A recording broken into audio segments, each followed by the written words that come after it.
Hello students, ज्ञान दूत कार्यक्रम 2.0 में आप सभी का स्वागत है।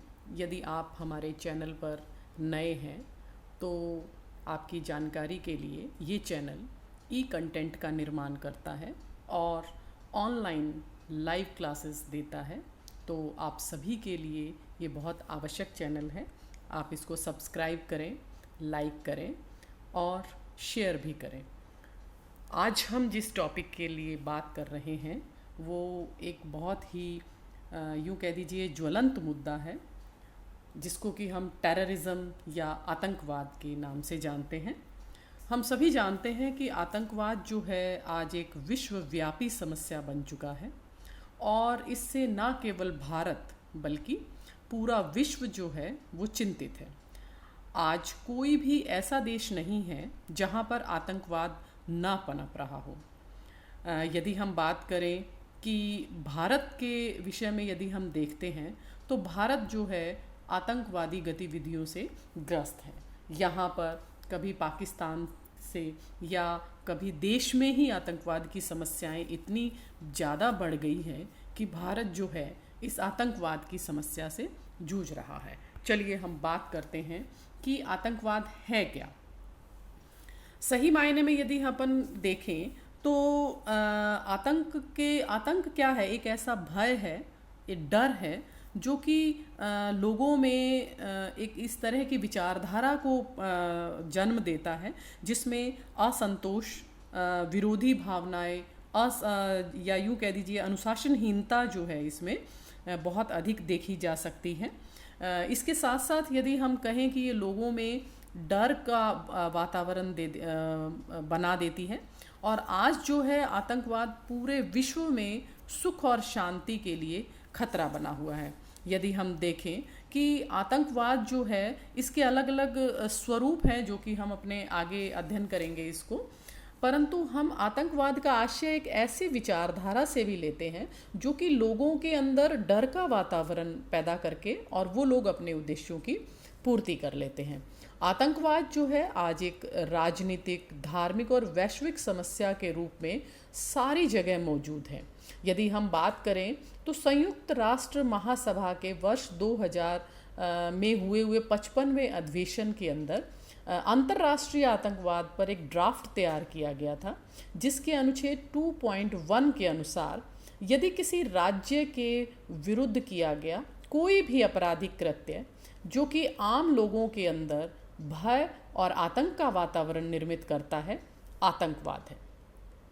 यदि हम आतंकवाद के नामकरण पर जाएं तो सबसे पहला आतंकी हमला हुआ था वो 1946 में जेरूसलम, जहां पर ये आतंकी हमला हुआ जिसमें 100 से भी अधिक लोग मारे गए थे।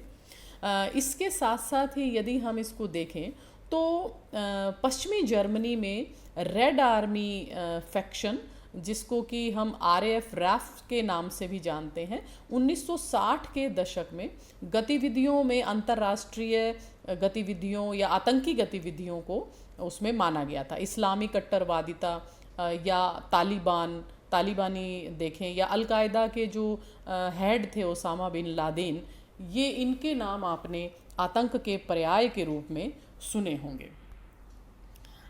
अब हम बात करते हैं कि आतंकवाद होता क्या है। यदि हम थोड़ी बहुत परिभाषाओं पे जाएं तो आतंकवाद की परिभाषा को यदि हम देखें तो सबसे पहली परिभाषा है बृहद हिंदी कोश में। वो ये कहते हैं कि उसमें लिखा है कि राज्य या विरोधी वर्ग को दबाने के लिए भयोत्पादक उत्पादन का अवलंबन। मतलब कहने का कि ऐसे विरोधी वर्ग को दबाने के लिए जब भय का वातावरण उत्पन्न कर दिया जाता है तो वो जो है वो आतंकवाद कहलाता है।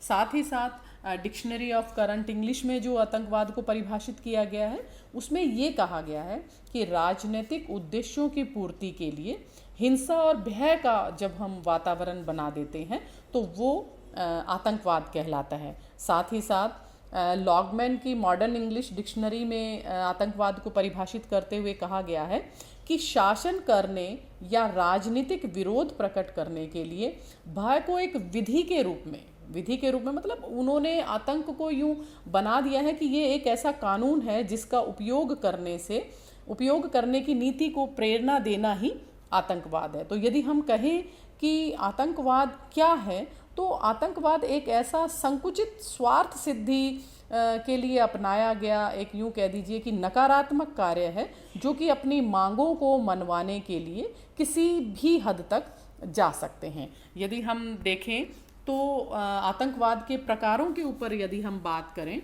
तो बहुत सारे ऐसे प्रकार हैं जो आतंकवाद को बढ़ावा देते हैं। और यदि हम वर्तमान में देखें तो आतंकवाद का भारत में यदि हम देखते हैं तो पंजाब, कश्मीर, असम तक ही सीमित नहीं है, वरन ये लगभग कहीं ना कहीं पूरे भारत में, बिहार, बंगाल, आंध्रा में भी हमें आतंकवादी गतिविधियां देखने को मिलती हैं। इसके साथ साथ बहुत सारी ऐसे, ये लोग अपने आप को आतंकवादी ना कहकर क्रांतिकारी कहते हैं, और समय समय पर ऐसे सांप्रदायिक दंगे या यूं कह दीजिए आंदोलन, नक्सली आंदोलन या असम के जो आंदोलन है, ये क्या करते हैं, हिंसा और भय का वातावरण उत्पन्न करते हैं। यदि हम प्रकारों पर जाते हैं तो सबसे पहले आतंकवाद का प्रकार आता है एथनो नेशनलिस्ट टेररिज्म या एथनो राष्ट्रवादी आतंकवाद।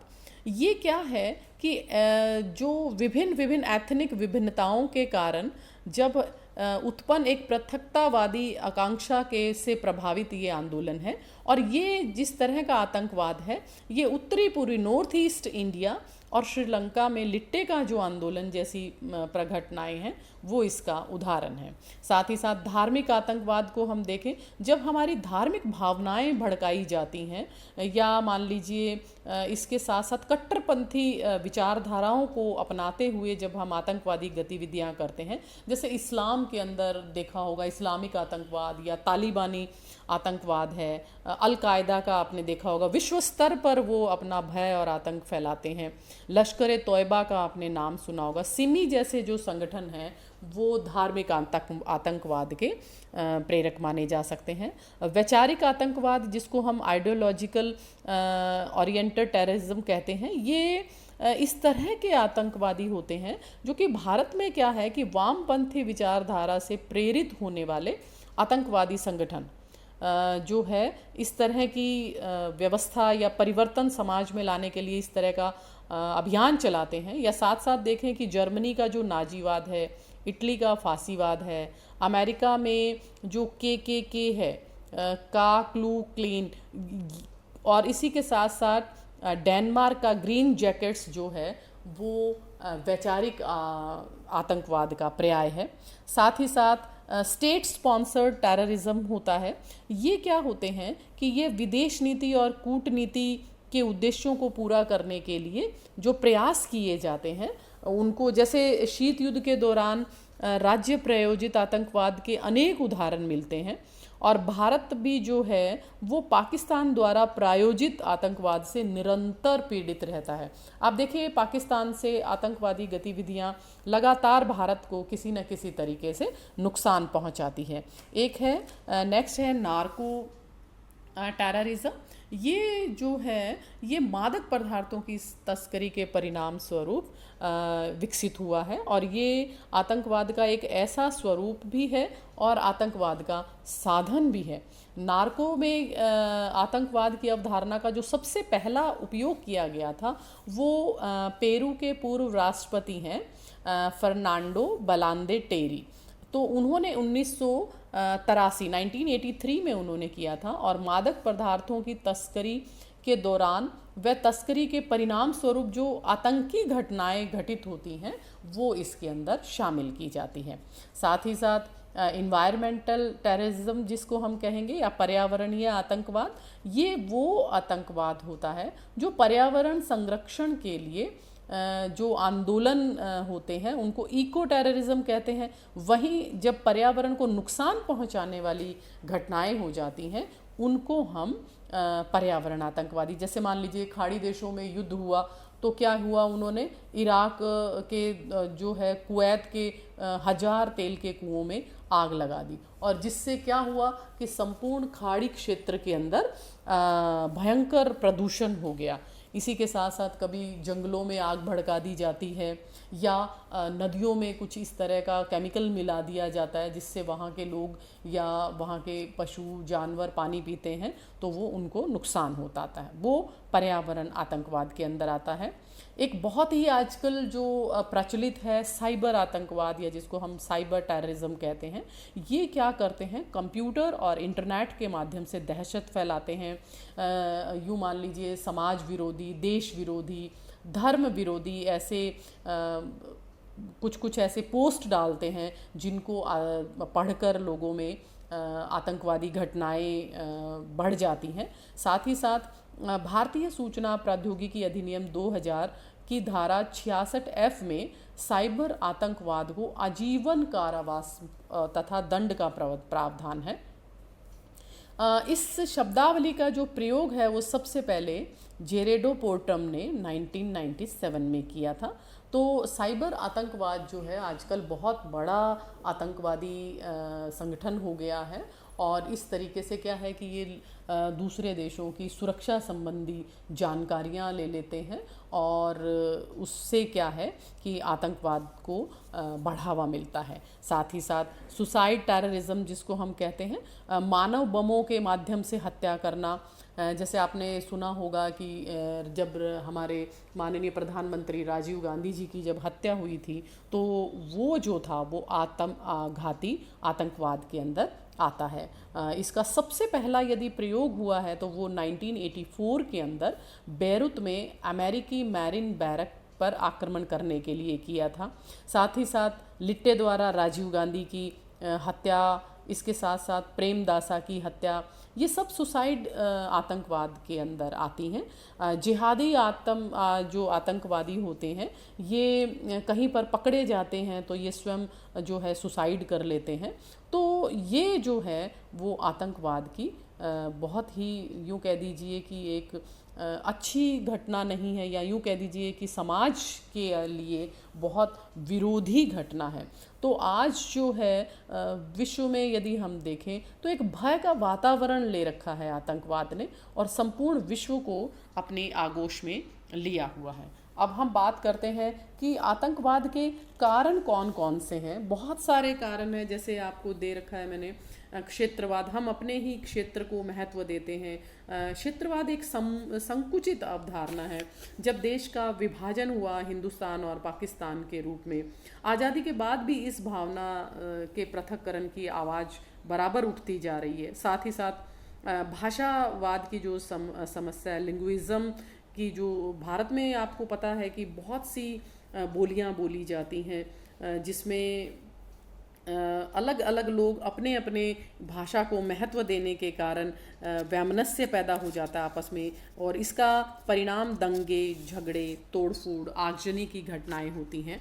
तो भाषावाद ने जो है इसमें आग में घी का काम कर दिया है। तो ये आतंकवाद को पनपाने में इसका बहुत बड़ा योगदान रहता है। साथ ही साथ सांप्रदायिक दंगे, तनाव, ये भी गंभीर समस्या पैदा करते हैं। हिंदू और मुसलमानों के अंदर भारत में बहुत बार इस तरह की घटनाएं हमें देखने को मिलती है। हमारे सांप्रदायिकता ही रही है जिसने भारत के 1947 में 2 टुकड़े कर दिए, और बहुत सारी ऐसी हमें घटनाएं मिलती हैं भारत के अंदर। जातिवाद भी इसका एक संकुचित अवधारणा है, जिससे वशीभूत होकर क्या है व्यक्ति अपने समाज या अपनी जाति को सर्वोपरि मानने लग जाता है। कुछ ऐसे भारत में बहुत सारे धर्म भी प्रचलित हैं। कभी छोटे मोटे अपने स्वार्थों के लिए या अपने धर्म को महत्व देने के लिए ये लोग आपस में एक दूसरे से टकराव की स्थिति पैदा हो जाती है, इनके बीच में फूट, तनाव, मतभेद पैदा हो जाते हैं, और ये भी आतंकवादी घटनाओं को बढ़ावा देते हैं। साथ ही साथ आर्थिक विषमता बहुत हम देख रहे हैं कि लगातार दिनों दिन महंगाई, बेकारी बढ़ती जा रही है। इससे क्या है, अमीर और गरीब के बीच की खाई जो है वो बड़ी होती जा रही है, और बहुत सारे भारत में ऐसे लोग हैं जो गरीबी रेखा के नीचे जीवन यापन कर रहे हैं। और इसके कारण क्या है, दूसरी बहुत सारी आपराधिक घटनाएं जैसे काला बाजारी होगी, तस्करी होगी, मुनाफाखोरी, ये सब इसके कारण हमारे सामने आती हैं ऐसी घटनाएं।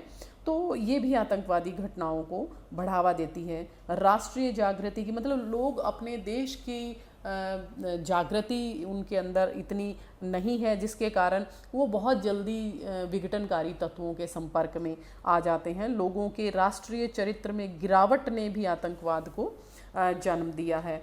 बहुत सारी ऐसे स्वार्थपूर्ण नेतृत्व नेता लोग ऐसे होते हैं, कुछ हमारे समाज में इस तरह के भी नेता पाए जाते हैं जो अपने पर्सनल जो स्वार्थ होते हैं उनके कारण दूसरे लोगों में हिंसा भड़का देते हैं, फूट तनाव और संघर्ष बढ़ा देते हैं। राजनीतिक दल जो होते हैं वो धर्म के आधार पर, जाति के आधार पर, भाषा के आधार पर चुनाव जीतने का पूरा प्रयास करते हैं, और इसमें क्या है कि वो आतंकवादी लोगों से साठगांठ कर लेते हैं और उनसे आतंकवादी गतिविधियों को बढ़ावा मिलता है।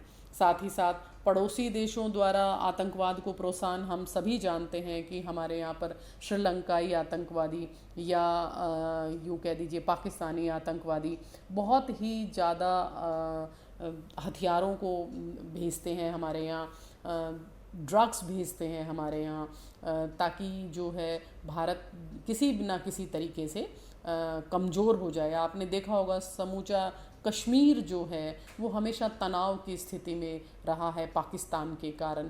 कारगिल में जो आतंकवादी घटनाएं हुई उसी के कारण कारगिल का युद्ध हुआ। तो ये ऐसी अलगाववादी और पृथकतावादी ऐसी बहुत सी अवधारणाएं हैं जिन्होंने कि आतंकवादी घटनाओं को जन्म दिया है।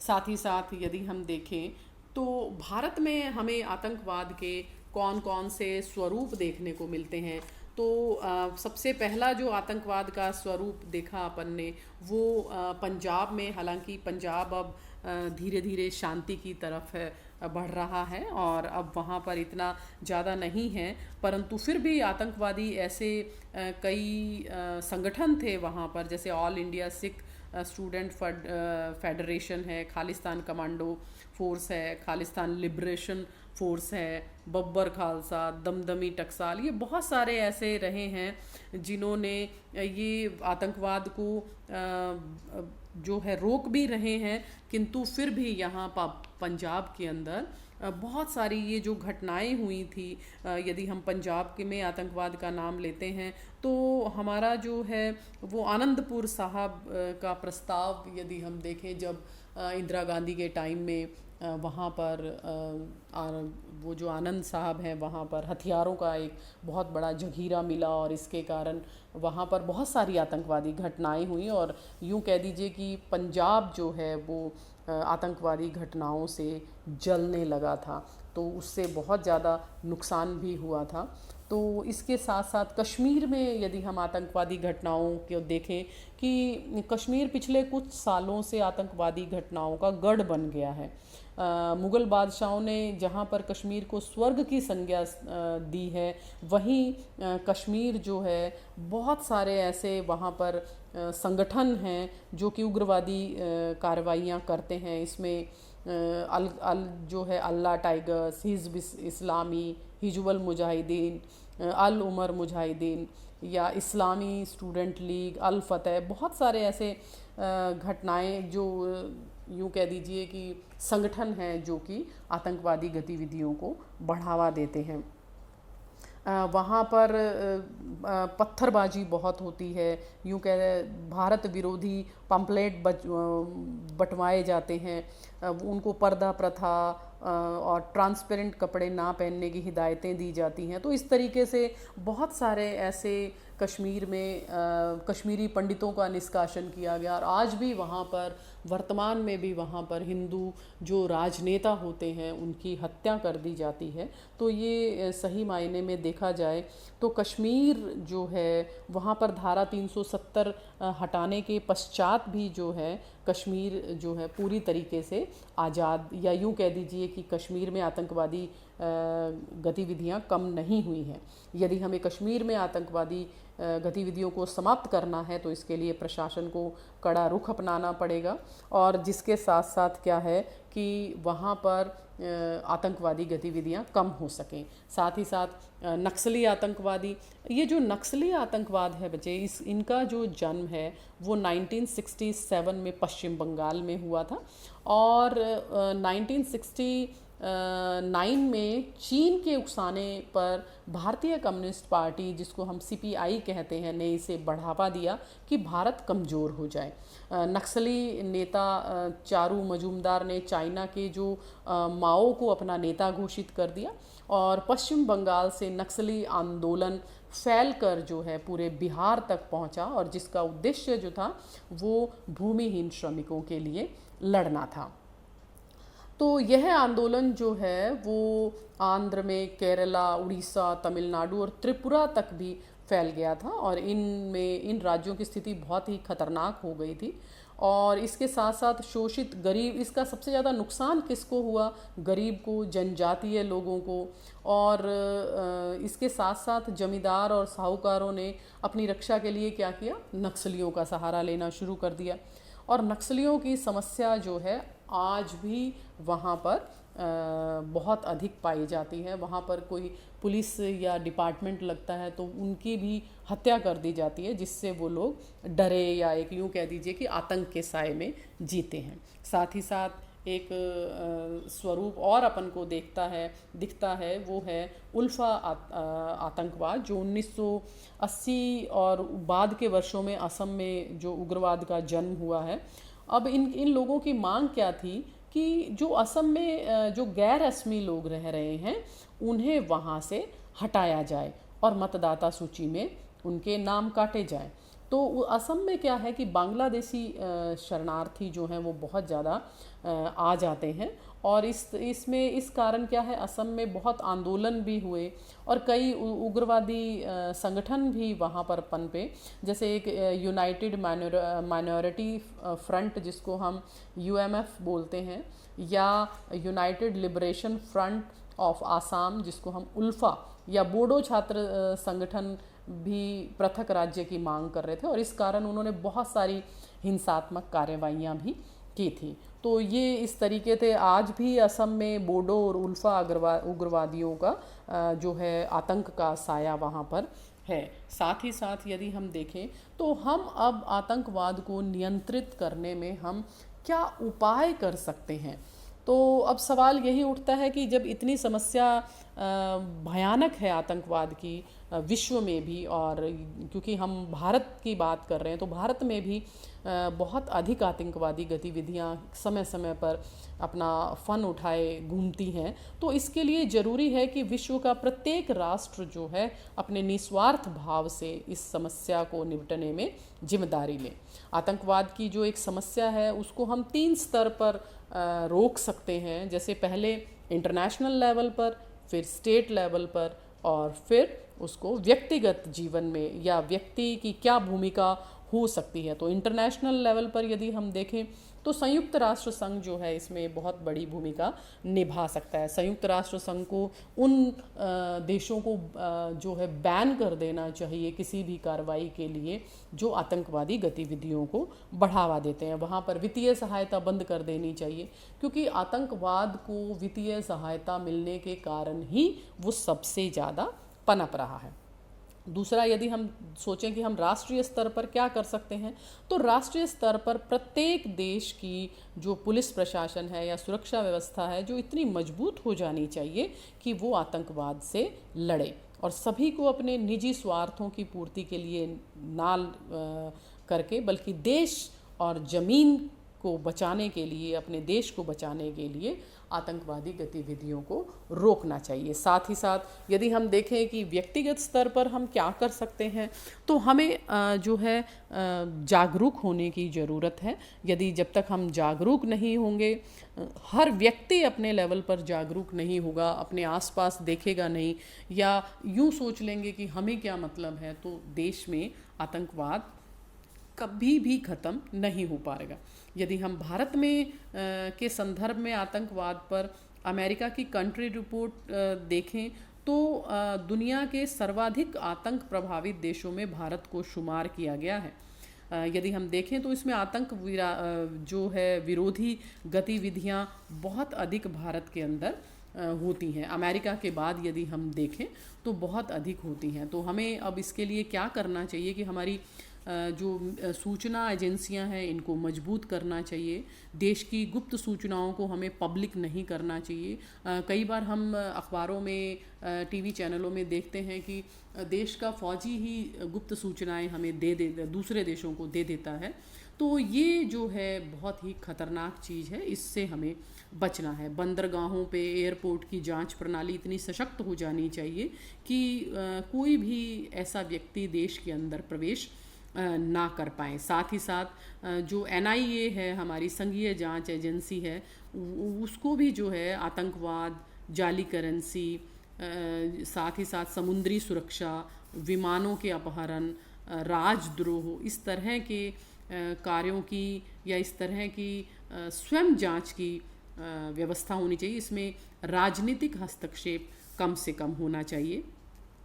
साथ ही साथ आतंकवाद जो है वो सर्जिकल स्ट्राइक जो हमने देखी, हमने एक मूवी भी देखी सर्जिकल स्ट्राइक पर, उरी जो हमने देखी, जिसके अंदर हमें ये इस तरह की सर्जिकल स्ट्राइक समय समय पर होती रहनी चाहिए जी। और इसके साथ साथ विशेष कमांडो दस्ते हालांकि भारत में है, किंतु हमें उनको और मजबूत किया जाना चाहिए। संघीय जांच एजेंसी के आंतरिक मामलों में, जैसा कि मैंने पहले भी बोला है, कि पॉलिटिकल इंटरफेरेंस बिल्कुल भी नहीं होनी चाहिए। साथ ही साथ आतंकवादी निर्णय जो है, गतिविधियों से संबंधित निर्णय, उनकी सुनवाई जल्द होनी चाहिए। अगर बहुत अपराधी या अपराध गहन है तो उसको फांसी की प्रक्रिया होनी चाहिए। साथ ही राज्यों में परस्पर समन्वय कायम होना चाहिए। आतंकवाद किसी भी देश के विरुद्ध की गई एक ऐसी कार्रवाई नहीं है, यह संपूर्ण मानव सभ्यता के विरुद्ध की गई कार्रवाई है। और जो देश इसको आश्रय दे रहा है उसको विश्व से या विश्व में किसी भी तरह की सहायता या सुविधाएं देने से मना कर देना चाहिए। आज हमें इस बात की ज़रूरत है कि व्यक्ति के मानवाधिकारों की रक्षा हो, विश्व में शांति व्यवस्था बनी रहे और हम आतंकवाद के खिलाफ पूरा विश्व जो है एकजुट होकर लड़ेगा, तभी हम आतंकवादी समस्याओं को समाप्त कर सकते हैं। हर व्यक्ति जागरूक रहेगा, जागरूक केवल अपने और अपने परिवार के लिए नहीं, देश के लिए जागरूक रहें, समाज के लिए जागरूक रहें, तभी हम आतंकवादी गतिविधियों को कम कर सकते हैं और अपने देश को बचा सकते हैं। प्रत्येक राष्ट्र जो है बिना खौफ और स्वतंत्रता पूर्वक जीवन जीने के लिए आतंकवादी गतिविधियों को रोकना ही एक बहुत बड़ा प्रयास है। और यही सही मायने में एक व्यक्ति के लिए सच्ची देशभक्ति होती है कि उसकी पहल जो है एक व्यक्तिगत लेवल पे भी होनी चाहिए। राष्ट्र और देश तो सुरक्षा एजेंसियां तो कर ही रही हैं, किंतु जब तक हम अपने लेवल पर जागरूक नहीं होंगे, प्रत्येक व्यक्ति आतंकवादी गतिविधियों के लिए जागरूक नहीं होगा, तब तक इस समस्या को रोका नहीं जा सकता। इसी के साथ मैं अपनी वाणी को विराम देती हूँ।